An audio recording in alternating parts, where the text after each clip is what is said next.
group because when we go in, like we're going to go in today, we find ourselves vulnerable. I remember growing up, you used to go to a concert or go for an altar call, and you're like, wow, God touched me. I'm up here spiritually. And you go home and it's like the worst week. This happens and it throws us lower than we were in the first place. So find yourself in a small group or find yourself with a friend that holds you kind of accountable, you know. Well, I'm Curtis anyway. This is my friend Jermaine. We're going to get into it.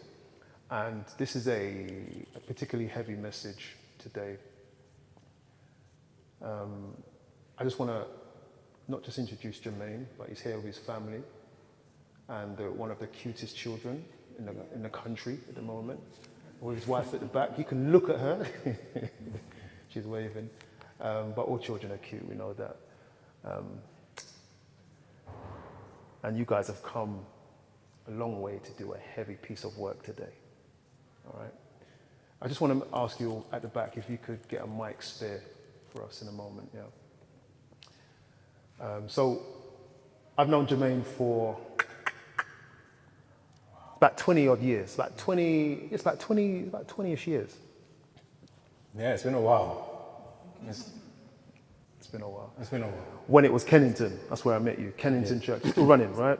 Still running. Kennington is still running. In fact, Kennington is so unusual because we've always been called Kennington, but we've been in Camberwell, we've been in Elephant and Castle, we've been in South Bank, and now we're in Brixton, but we're still called Kennington. Still Kennington. So yeah, we're still running, we're still going strong. In fact, our last Sabbath was the first Sabbath in our new building in the midst of a Brixton estate. We'll probably get into that a little bit later as well. Yeah. But yeah, so we're still going strong. We've just got a new pastor. And we're looking to do the community thing, the church thing. We're still going strong, so. Yep. Yeah. Bear with me, we've got some logistical issues. I need someone to manage that, to keep moving. Yeah, lovely. All right, cool. Do you know what, church? I struggle to sit down. I need to sit down for this, but I struggle to sit down. So forgive me for all the little, I'm standing up, sitting down.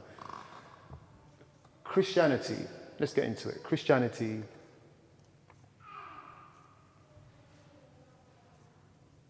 I think by many Christians, I've been in church and I've been to a lot of churches, I've spoken to a lot of Christians. Christianity is easily very surface. Please. When Christ did the work with the disciples, he changed their lives completely. And the level of sacrifice that was required, the problem with what we read in scriptures is that we can act like we're changing or we've changed. But today we're going to discover something quite deeper. So the message today is going to call us deeper into our Christianity. And I expect it to be, and I want to say this to you very, very, it's important that I say this. I expect this to be so uncomfortable that you might question whether this is for you. I say that advisedly, make sure you ask yourself if Christianity is for you.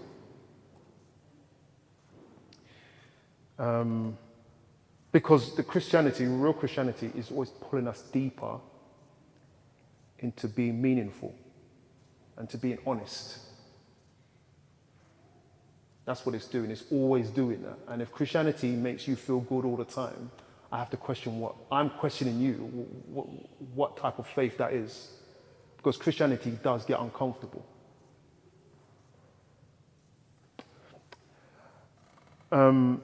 Today, our focus will be, I'll introduce you to the topic in a minute.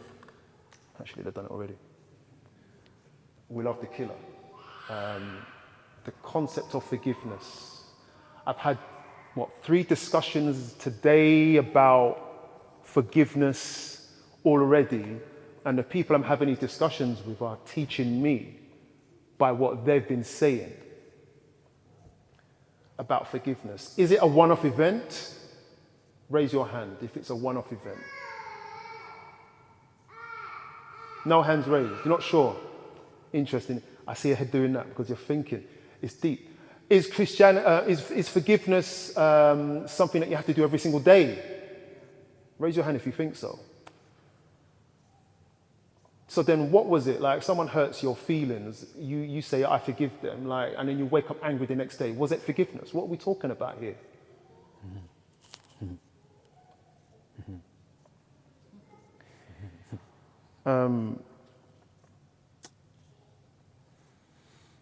So we have to dig deep. Forgiveness is, and Christianity, Christ is like saying, like, you can't come and be with me when we make it to the kingdom if you haven't forgiven your brothers and sisters, for the people that hurt you. And I said this is the third time I'm saying this today.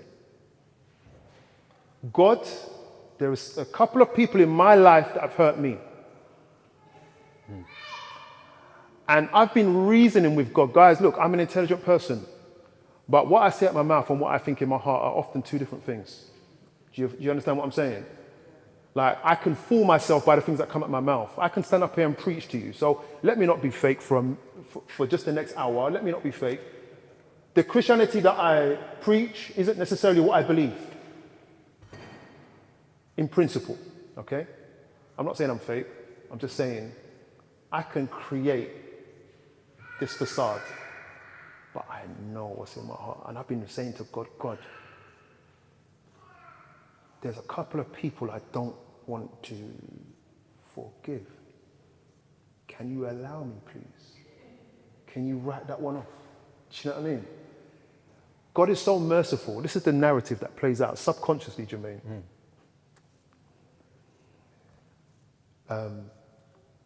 God is so loving. Yeah. He's so kind that he will allow me certain things. Do you know what I mean by allow me? He will scrub that one. He will, look, he's human. He's human. Don't worry about it. So what I want you to do, whilst I'm talking to Jermaine, I want some of you, all of you should really do it. Just go on your Google and look up a scripture on forgiveness. Just have it to hand. I'll call someone at random to do it. Someone who's brave enough. Don't worry, I won't put anybody on the spot. Before we get into the message, find that scripture, any, it doesn't matter, whatever is meaningful to you. Quick one. Luke 23:34 will probably be the daddy of all those forgiveness scriptures that you find. Say it again. Luke 23:34.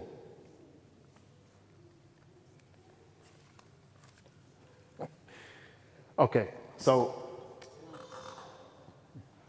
please introduce yourself. What do you do for a living? Tell me about your family. Those two things. Okay, so hello everybody. It's good to see you. I'm not a stranger to London life, so I know I recognize some faces here. I recognize some. There's some faces that I don't recognize, but my name is Jermaine Wong. Like Curtis said, I'm here with my family, my little girl, my son's friend. I'm here with them. I'm the head elder. I'm the first elder at Kennington Community Fellowship, even though we are in Brixton, in the heart of Brixton right now. I'm also a teacher by profession, so I teach performing arts at a secondary school. I also run a theatre company, Final Call Productions. And most recently, I've become a Learn to Live activist. Being an activist, Curtis, is something I did not think was in the pipeline for me. But it's a title that I've taken on. And it's a call for mind surgery for young people. It's a call for a live mindset. Brain surgeons have their work.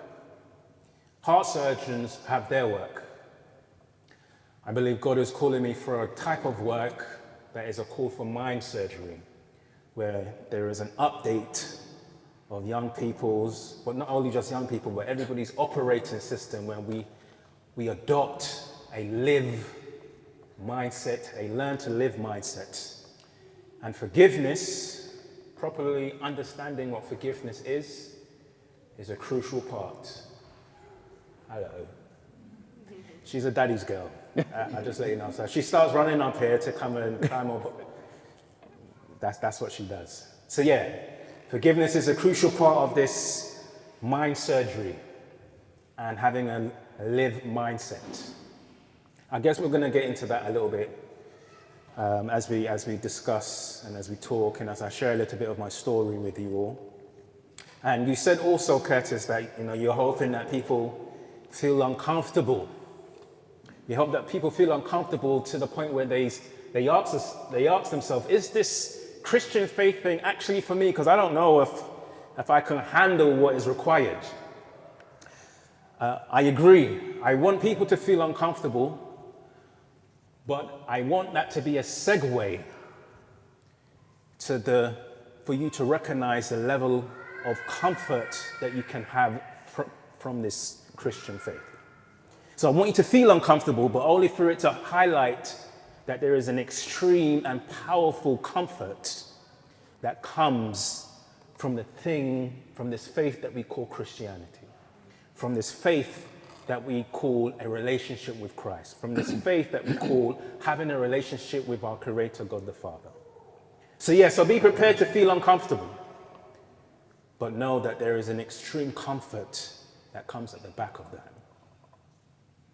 And hopefully, we'll have enough time to get through it and we'll discuss it. Okay, so couple of months now, has it been? 3rd of October. 3 months now. So, got some bad news. Juanita and I decided we're going to go into Brixton Square, probably the Caribbean heart of the whole of the UK. That little spot right there, there was when I got there, when we got there, it was, we got there by bus. I'm describing this to you because it's a lot. And it's not even me. So, got on the bus, because Juanita and I, we very rarely get on the bus together. We're rich, we have a car.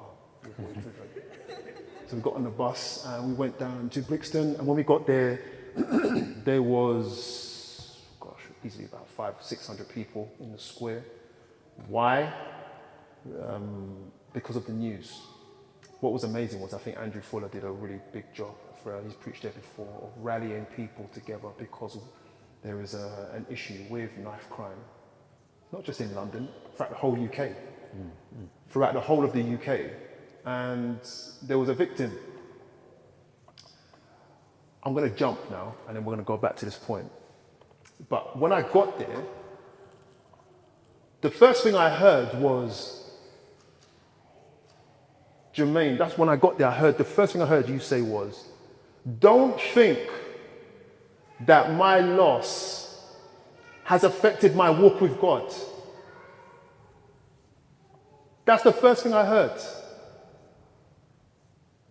Now at this point, God is like, Curtis, you're a part of this journey too. We're going to take you somewhere. Don't think that my loss has altered my relationship with God. If anything, it's made it stronger. Does that even make sense? So let me jump now. So I sent my guy a message and I said, look, you're all right. I can look it up now somewhere. And it's like, you're okay. And he's one word answers, yeah. You're cool, yeah. Let's link up. And we decided to meet in a cafe up by me. Yeah. And through some discussion, he gave us the title, We Love the Killer. And so I'll ask you, where that come from? What do you mean you love the killer? Who loves killers? All right, so just to give a little context to what was happening and why I made that statement that day, that Friday at the rally. So much of my identity is wrapped up in me being a father to my children. None so much so than my eldest son. Keelan Morris Wong. Keelan Morris Wong was born on Tuesday, the 27th of March, 2001. And I was a young man. And prior to that day, my life had pretty much been about what I want to do with my life. And then that day came, that Tuesday came, and immediately my life changed because I went into protective mode, and this is why I went into extreme protective mode. When he was born, the nurse that was getting him, Pulling him out. She was so excited I don't know why, but she was so excited to pull him out that was rushing to get him over to the birthing table, and she had forgot to cut the umbilical cord. So as she was pulling him, he almost slipped right out of her hand, and I went into protective mode. I was almost like, what on earth? And then, she cut the umbilical cord, and I remember that was a feeling I never had before, like, are you crazy? My son's just born and you're already going to jeopardize his life. So she cuts the umbilical cord and she brings him over. And I remember Keelan's mum was on the bed, and I was focused on her, making sure that she was all right. And then I heard his first sounds. And I turned. I was like, I turned, and life had changed for me. How old was you? I was 21. A youth. Young, 21. Life had changed after hearing that sound. And I went over and I was inspecting them and making sure that they was doing what they were doing, because quite frankly, I'd lost faith in the nurse by this point. And they was doing what they was doing, and for some reason, Keelan wouldn't take to his mum's breast. So I was the first person to feed him. One of them little, remember when they used to have them tiny bottles of SMA? So I was the first one to feed him, and I remember holding him and thinking, wow, my life is all about you now. But it wasn't, and this is, and we're going to go back to this point in a minute, it wasn't, my life has to be about you now. It was, no, I passionately want my life to be about you now. And then you have the birthdays, right? You have the birthdays, first birthday, second birthday, and when Keelan was 3 years old, we became a single parent family.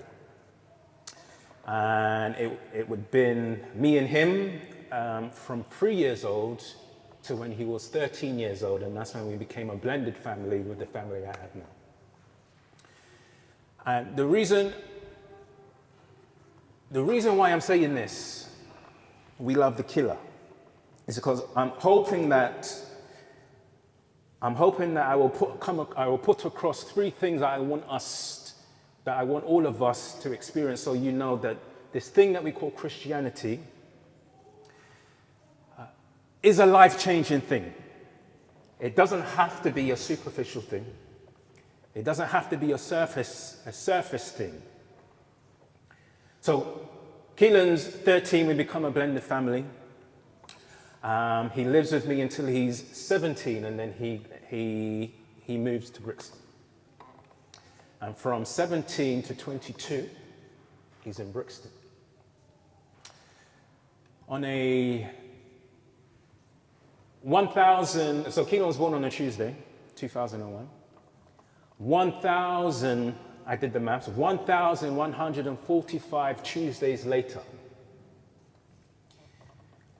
Keelan decides to go to the shop one evening to buy himself some pizza. He goes to the shop. And as he's at the shop, the pizza man at the shop gets his order wrong, so he has to stay an extra 10 minutes to wait for his pizza. While he's at the shop waiting for his pizza, he comes out of the shop because he notices a friend in a car. So he comes out of the shop, notices his friend, he's bending over and he's talking to the friend. He doesn't realize at that point that there are three young boys about 500 yards to his left. They start running towards him. They run towards him with a weapon. They run towards him with intention. And my son, Keelan, does not survive.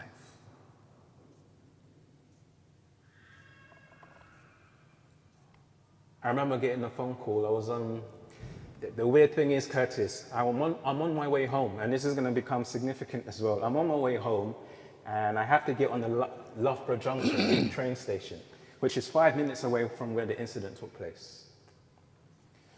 I get on Loughborough Junction, and the train goes off, and then I get a phone call while I'm on the train. Jermaine, Jermaine!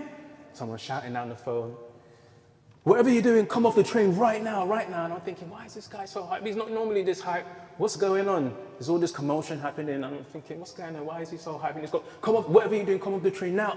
Something's happened. And when he said that, I was thinking, oh my Lord, what's happened? My initial thought was, something's happened to my brother, because I know that he wants to get out of Brixton. So I'm thinking, oh, I hope nothing's happened to my brother. And he doesn't say my brother. He says, Keelan, something's happened to Keelan. Because what's happened to Keelan? He said, he's been stabbed, and it don't look good. And I remember being on the train and immediately saying, the devil is a lie. Yes, he's been stabbed, but everything's going to be okay. And that whole it don't look good statement is just the devil trying to scare me into a worst case scenario. But it doesn't have to be the worst case scenario. And by the time the phone call finished, the train started moving from the second stop. So I'm 2 stops away from Loughborough Junction, and I have to wait. So I get the news, and I have to wait to get off the next train station. And people are looking at me because they've obviously overheard what's going on. And I'm trying to keep calm. So we get off, and I run back. Receiving phone calls from people trying to let me know what's happening. I run back, and there's the commotion. It's there. I go underneath the lines. And the police officer is telling me, no, you just need to stay. And I'm like, no, you need to let me through. I misheard. You need to let me through. Don't prevent me from going through. I need to be there. And he's just like, I understand. They're doing the whole routine. I understand.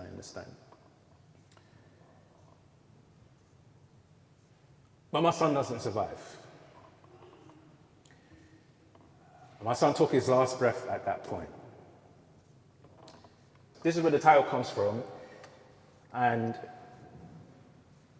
is what has been making me get deeper with what forgiveness is. Every 60 seconds, and believe me and my family survived 60 seconds by 60 seconds. Yeah. 60 seconds by 60 seconds. And I have to go deeper with the Lord and ask, what is actually forgiveness? Because what do you do with your emotions when you love the person who killed the person you love? So this is it. This is it. Let me catch my breath.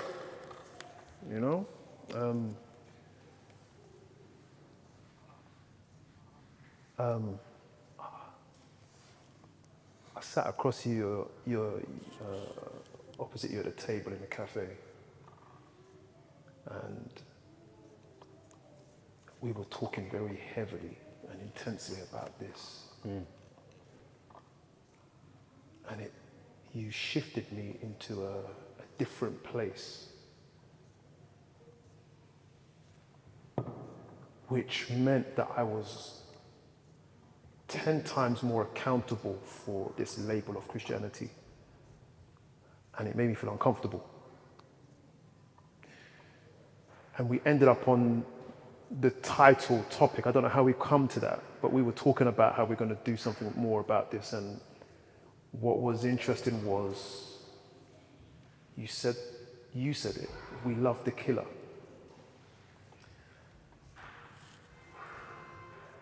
And how can I put this? I said it earlier on, won't God allow us to have some level of you don't have to forgive that person. They did you a real bad wrong. So I'm gonna let you have that one. Or isn't it foolish of you to be trying to forgive people that do that? That leaves you vulnerable. Yeah. And this is the thing, and this is part of one of the three things that I want to share with us that's going to make us feel uncomfortable, but hopefully it will give you the power to understand the power of Christianity. Because you said something, is it foolishness to try and forgive these people? And to a certain extent, trying to forgive somebody is foolish. Having to forgive someone is actually not what Christianity demands. And let me qualify this. And this is one of the takeaways that I want us to have. If your Christianity comes on the back of, I have to do this or that, that is not Christianity. That is a glorified form of paganism.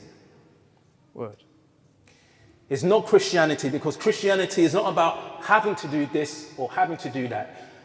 God doesn't say you have to go to church. God doesn't say you have to stop stealing. God doesn't say you have to stop sleeping around. God says you will stop sleeping around because you're in a relationship with me. It's something that you are going to desire to do. What's the difference? The difference is, if I were to try and forgive this person, I don't think I would do it. You see me sitting up here now and talking about this. It's what's happening right now, Curtis, is a miracle. A miracle was taking place right now, because this is what's happening right now with me sitting here and talking to everybody. It's not normal. It's not normal. I receive comfort as I seek to give comfort, as I seek to give value and lessons about something I'm trying to do. The forgiveness is just something that is happening to the point where sometimes I'm actually getting upset with myself that it's happening. It's sometimes I'm getting upset. It's like, no. You're supposed to be getting mad right now. I'm at court, Curtis, and the guy is on the screen, the main guy, and there's just no remorse. And I'm in my head, I'm like, yeah, now is the time when I'm supposed to be getting mad. I have the right to be upset right now. I'm supposed to be getting mad. I'm supposed to be enraged. I'm supposed to be going Super Saiyan right now, right? But I'm getting mad. I'm almost getting mad with God that I'm not acting like that. Yeah. I'm like, Lord, why isn't this happening? And then when they tell me his age, he's only a year older than my son, I'm just like, oh my days, this guy could be my son. When they tell me all the stuff that he's been getting up to, I'm like, oh man, this guy's just The same age as your younger son, you mean? my oldest. Oh. He's just a year older than the main guy. Yeah, okay. He's just a year older. He's been going through all this stuff. I'm asking questions, what type of life has he had? What type of upbringing has he had that will make him do this? Almost akin to, poor thing. Then I have to remind myself, what are you doing? What are you doing? What are you doing trying to empathize with this person? He's here because... And I'm telling you, Curtis, if I was trying to do that, it would not be working. It is just a miracle. A miracle is taking place because I understand what Christianity is. Our faith is a decision based on what God tells us. It's not based on how God makes us feel. The feeling comes from the decision. I'm telling you about miracles, right? Every miracle that you read in the Bible, Jesus did not do miracles in order to make people believe in what he was doing. The miracles only confirmed what people already believed. It was a validation of what they already believed. So they would believe this thing, and then the miracle would be like, yeah, what I believe was confirmed. It did not make them believe. When Moses was at the Red Sea, before the miracle of the Red Sea, Moses needed to make a decision, and he needed to step. The miracle happened. When the paralyzed man who did not walk, who could not walk, and Jesus told him, first take up your mat and go home. It wasn't, let me fix you first and then you can go home. This paralyzed man needed to make a decision in his mind that he was going to do exactly what Jesus said. And then what happened? The miracle happened. So I decided, the Lord put me in a very unique position where I already had a strong tie and relationship with the boy that was involved.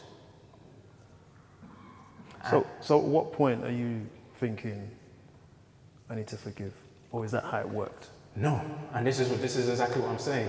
There's never been a time when I've said I need to forgive. What brought you to that place of... The desire Yeah. was just there. The desire. And the desire was there, and this is where the decision making comes in. I can either reject that and embrace the hatred, or I can decide that I'm going to go with this. And that's a choice. No one's forcing the desire onto me. God is just presented. This is an option. This is a desire. You can either reject what is clear, the miracle that's clearly happening, and you can reject that and go the other way, or you can go the other way and reject this. But I can't deny that that's the desire that's there.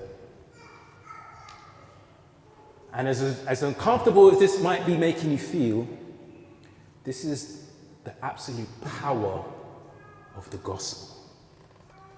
And when we talk about Christianity not being a have-to do faith, it's a desire to faith, and that desire is miraculous. It's miraculous. Like I said, what's taking place right now is a miracle that's taking place, that I have a desire to forgive the killer.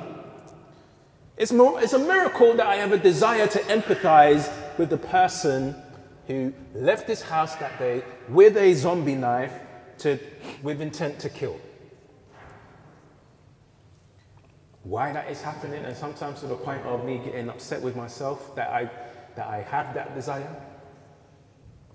But that's the power of Christianity, and not only for my situation, but for whatever situation it is that you're going through.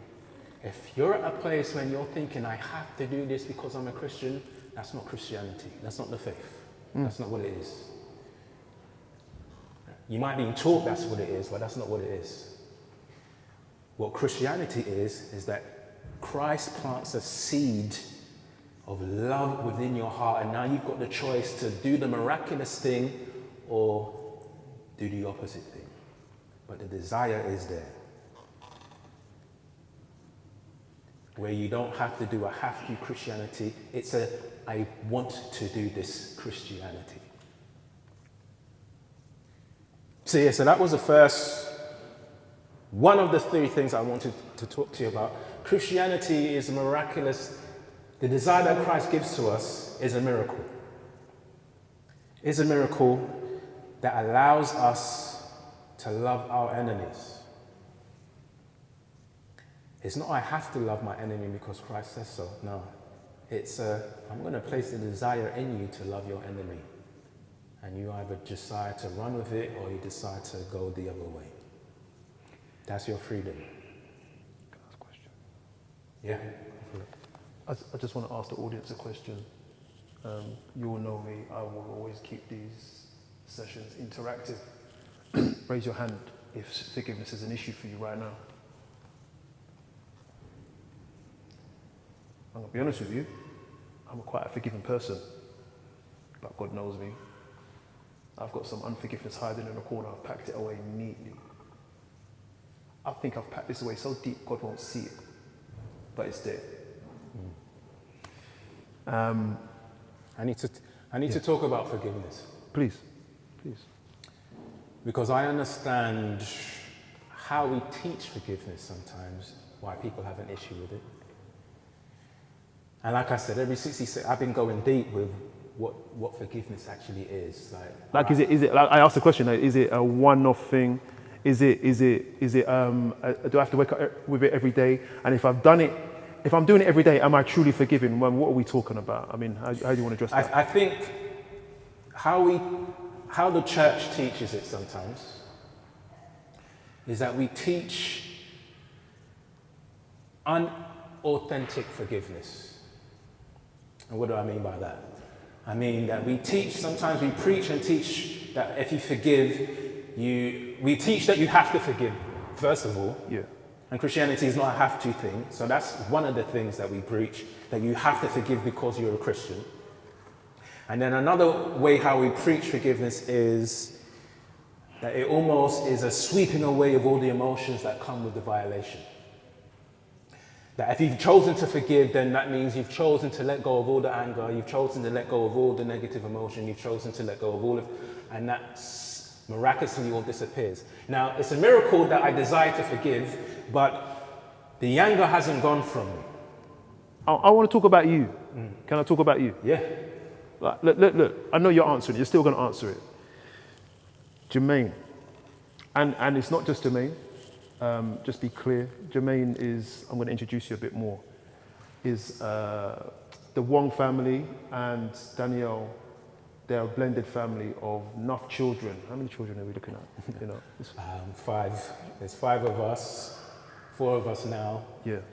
And we just got 2 more children, called Cookie and Coconut, our 2 cats.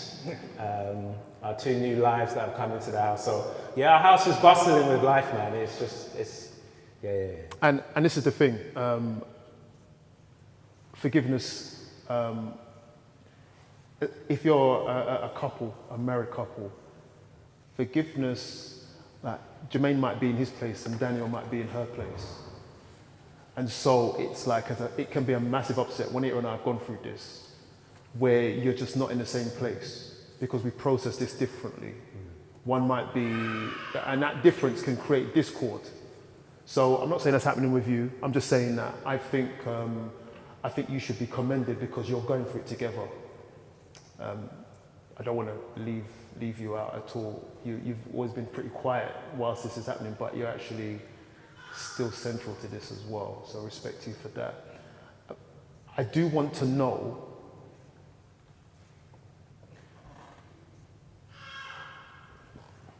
have you forgiven? And I want you to describe more about what that looks like. Right. So like I was saying, sometimes the way how we teach forgiveness, it means different things to different people. And this is what I had to get into. Because I clearly saw the desire, but I'm still very angry at the killer, even though I love the killer. But I'm very angry. Because you know him. Because I know him. I love him. How well do you know him? I taught him since he was 12. The 2 of them. One of them came into my class and I was like, "Sir, can I join your drama class?" Yeah. It's like, "Oh, you needed to ask that last year." "Oh, sir. Oh man, well, yeah, have a good day, sir, yeah? All right, you have a good day too." I'm their dad at school, pretty much. They're in my room every lunchtime, after school. It's that type of relationship. But I'm still very angry, right? I'm still very angry. I've still got all these emotions, and I needed to figure out, so what does it mean? Am I still supposed to be angry, even though I'm choosing to follow the desire more than go the other way? And then I realized how we teach forgiveness and Christianity sometimes is not always a biblical thing. Even within our denomination that is very, very biblical. And the reason why I say this, forgiveness can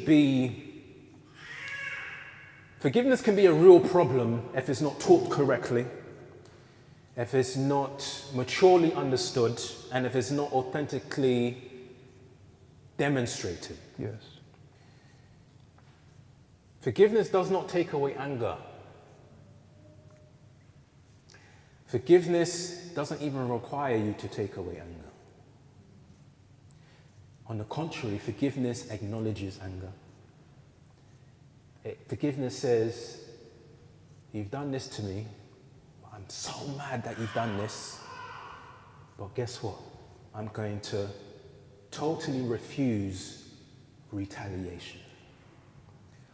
Totally going to refuse what I would normally want to do. I'm going to refuse that. So forgiveness is not a refusal of your emotions. Forgiveness is not a refusal of how you feel. Forgiveness is a refusal of the vengeance mindset. Is a refusal to want to take revenge. Is a refusal to retaliate. Forgiveness is actually an act of faith that imagines a future while acknowledging the permanence of a violation. So you're going to live with, I'm choosing to live with this in a particular way. I'm choosing to imagine my life, I'm choosing to imagine my life lived well while acknowledging the violation of a past. That's an act of faith. And is that a one-off decision? For some people, it might be a one-off decision. For me, it's a decision I make every single day. That I'm going to imagine a brighter future where I'm not going to engage in retaliation, but I'm going to acknowledge that my son is never coming back. But how can we develop a brighter future? How can I speak to young people? How can I speak to young people and let them know that you can also live a life free from retaliation? And God has put me in a particular situation because He's showing me that it's possible. Not only is it possible, not because I have to do it, but it's possible because the desire is there, and every day I'm decided to follow the desire rather than follow the other side, rather than reject the desire and go with hatred. You can choose the desire. Choosing the desire, choosing forgiveness is an act of faith that I choose every single day. It's an act of faith that we all can choose every single day. And guess what happens when you choose that act of faith every single day? It unlocks the miraculous power of the gospel. Now, what do you mean by that for you? For me, That power of the gospel, what do you mean for you? like I said, for me, the power of the gospel is I can live. I'm moving forward. I can be someone of value. I can teach forgiveness. I can show my family what it means to operate on a higher spiritual principle. And it's none other because of the love of God. And we're going to get into one of the reasons why I think that is the Lord is allowing me to do that. Why the desire is there in the first place. Because it's there. And the reason how it's there is a miraculous thing, but the reason why it's there is because I understand that there is a destiny for those who believe. There's like a deep, deep, deep destiny for those of us who believe. And once you subscribe to that, once you believe that, and you decide to subscribe to that. It gives you responsibility. What do I mean by that? So, in my journey of just breaking everything down and getting deeper into forgiveness, I was looking at the word responsibility. And because I believe that there is a deep destiny for us, and I actually believe it, the Lord is almost telling me that you need to be responsible for that belief. And I'm like, what do you mean be responsible for that belief? How do you be responsible for a belief? And then he said, break down the word responsibility. I was like, okay. Responsibility. Responsibility is come from two different words, respond and ability.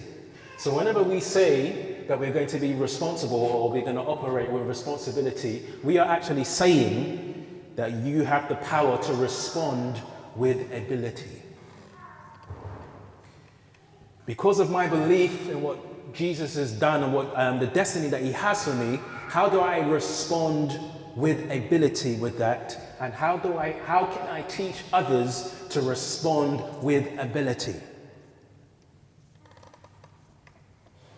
And this is what I'm saying when it comes to what does that look like for me? Christ has given me the power or the gospel of choosing to follow that desire and reject the other thing has given me the power to respond with ability. But it's not me. It's a miraculous thing that has taken place. But that's what he's doing. And that's what's available for all of us who are subscribing to the faith that we have. He's giving you the power to respond with ability. And it's not something that he's saying you have to do. He's saying, I'm going to set it up in a way that is something that you desire to do. You desire to do.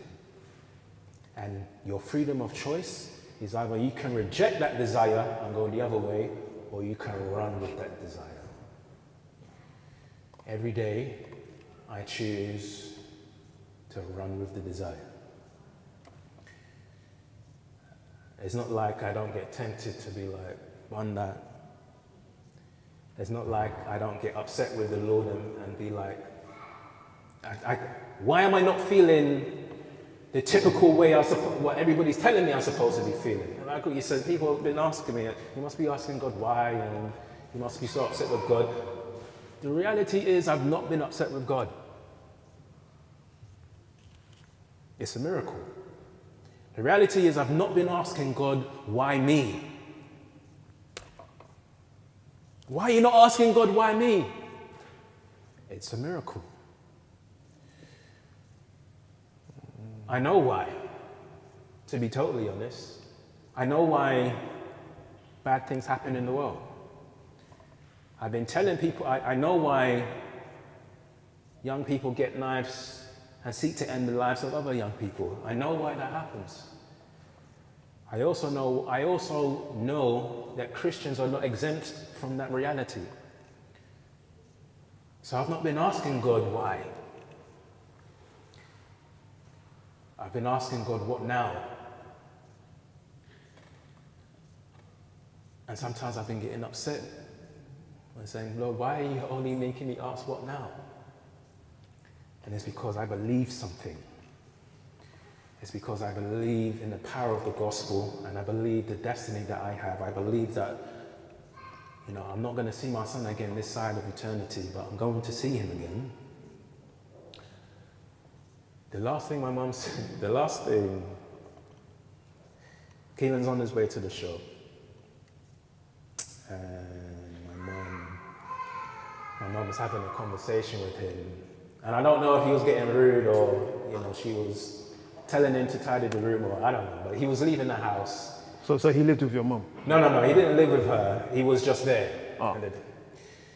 So he left the house, and the culmination of the conversation, my mum stuck her head out the window, and as he was walking off, my mum said to him, Keelan, make sure you accept Jesus Christ in your heart, And he turned to her and he said, I got you, Mum. I got you. My mum takes extreme comfort those were the last words she said to her grandson. Extreme comfort that the most precious thing that anyone could say to anybody and get the response that she did. I got you, Mum. And the reason why it's funny, my son was going to be in the next baptism that we had at Kennington because he had seen my two other young ones get baptized.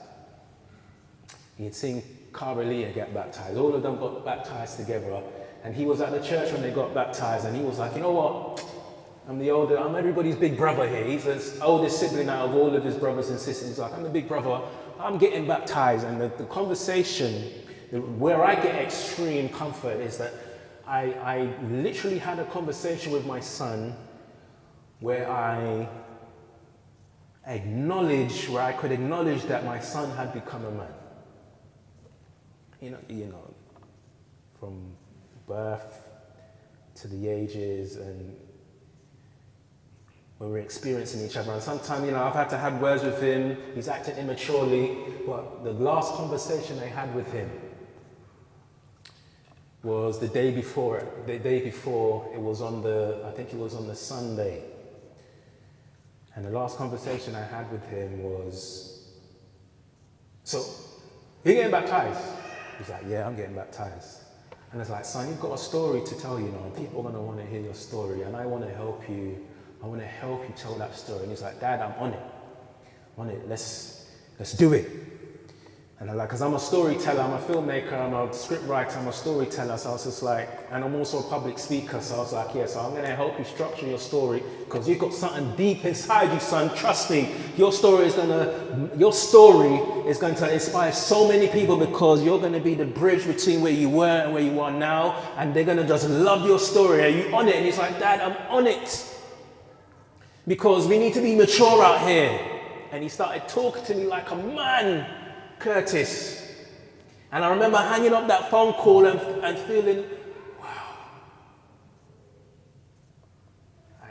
I feel blessed because I've seen my son turn into a man. My son's talking like a man.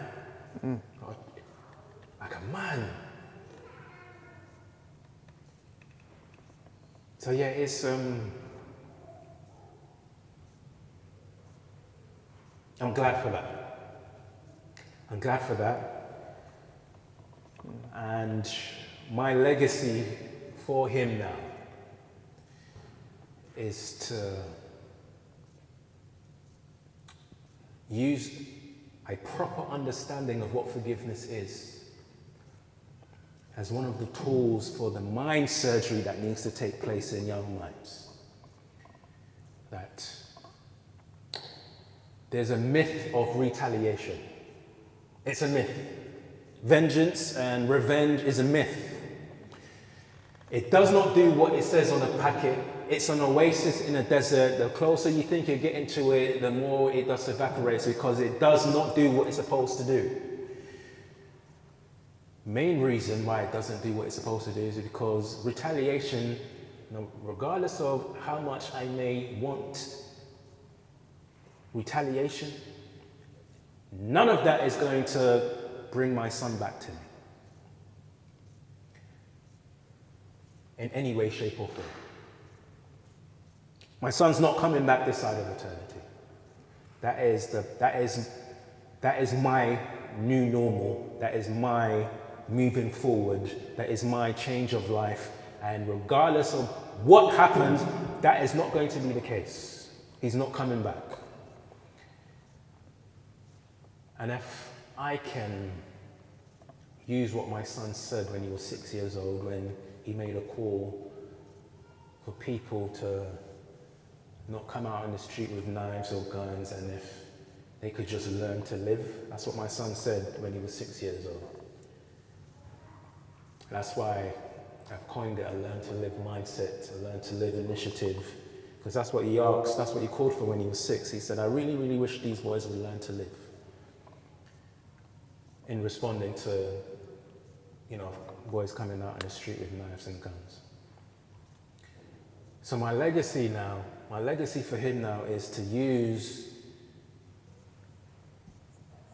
the tool of the myth of retaliation and forgiveness and updating young people's mindset to let them know that retaliation is a myth and you don't need to go down that road. In fact, the statistics let you know those who participate in retaliation end up being more traumatized as a result. It does not do what it's supposed to do.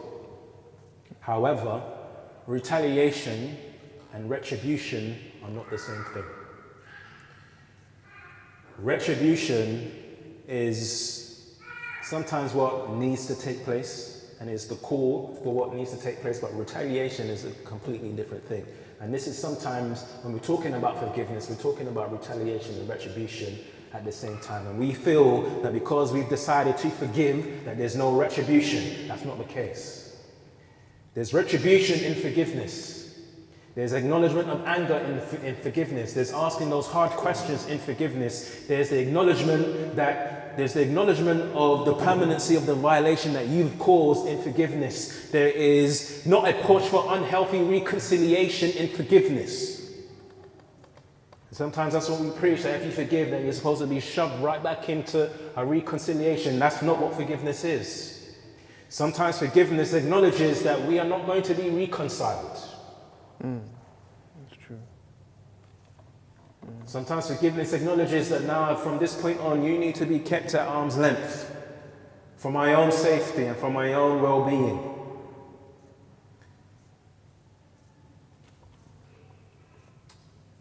But it's still something that can be done.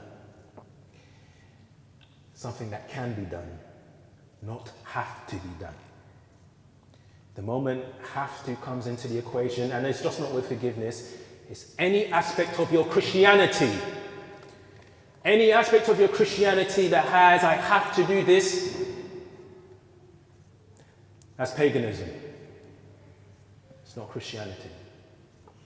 Christ doesn't require any thankfulness that you now desire and have a passion to love the way that I love. What else? Some questions? Yeah, I think those are the main things. Those are the main things before we invite to ask some questions. Listen, you're scratching the surface still. Man like you, scratching the surface. There's more to be said. But what I want to do is grab about 3 scriptures. 3 scriptures. Just raise your hand, I'll come to you. Where are you? Who's got the scripture? Forgiveness.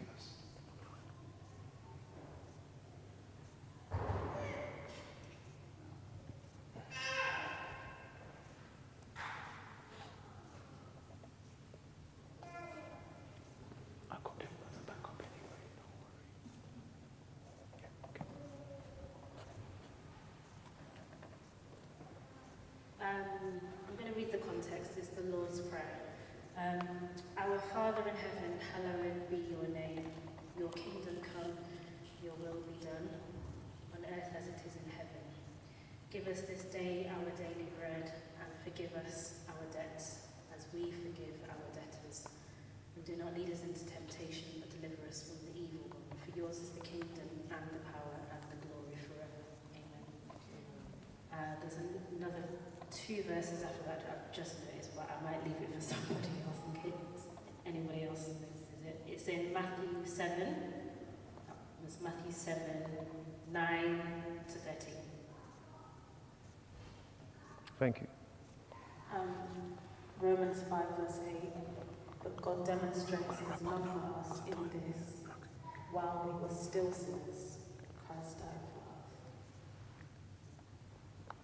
us. Oh, we ain't ready. Ephesians 4, verse 32. And be kind to one another, tender-hearted, forgiving one another, even as God in Christ forgave you. Jeremiah 31:34. For I will forgive their wickedness and will remember their sins no more.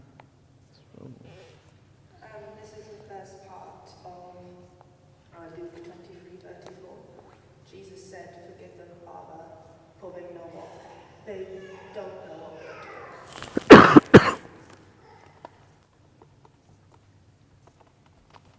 Thank you. I came here to learn. I came here to learn, honestly. I come up to teach all the time. I came to learn. I knew, some of you all saw me, you knew I wasn't ready for today. I came here to learn. And I'm not ashamed to admit that. I really don't care what people think about me much nowadays. I came here to learn. I didn't come here to preach or teach. That last one got me because sometimes we just don't know what we're doing.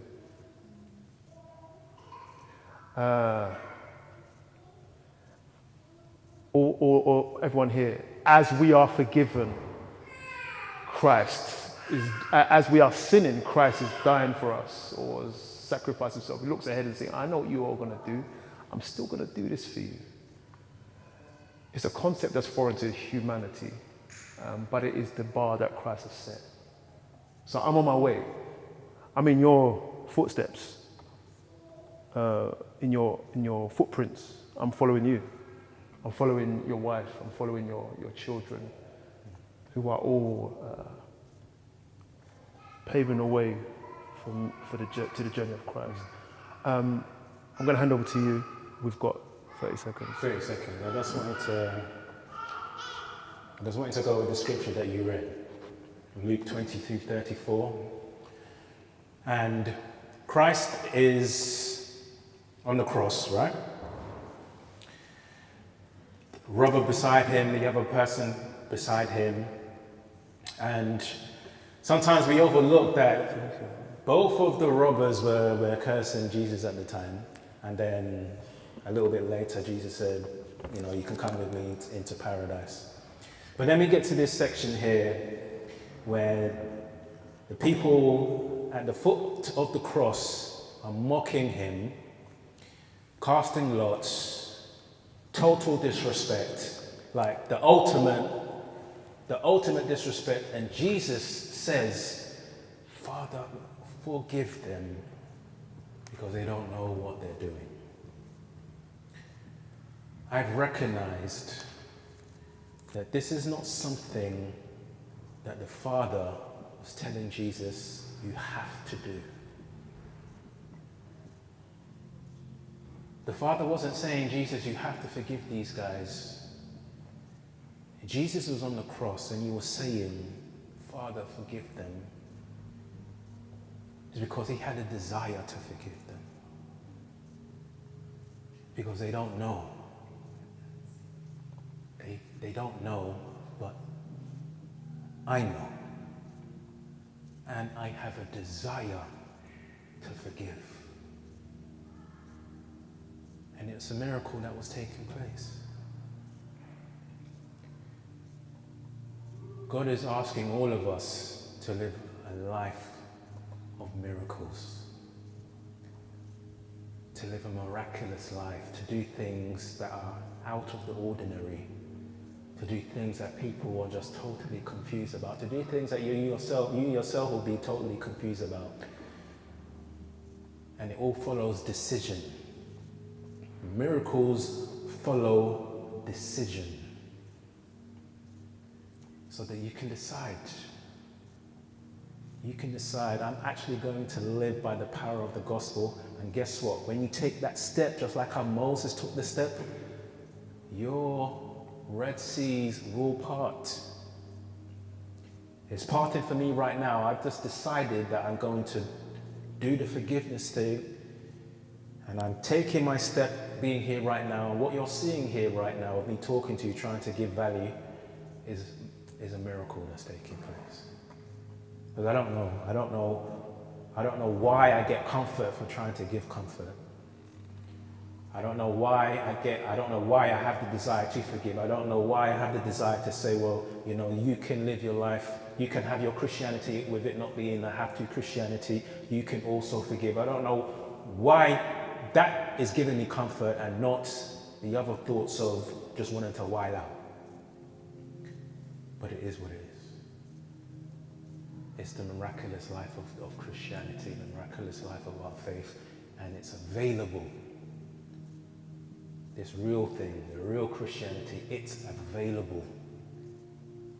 Once you decide to make the decision, God will give you the responsibility of that belief. He will give you the power to respond with ability. So you can decide. Thank you for listening. Curtis, thank you for allowing me to come and speak. Thank you guys for listening. I hope what has been shared has been of some value to you, and it will help you with your decisions for the gospel moving forward from this day. God bless you.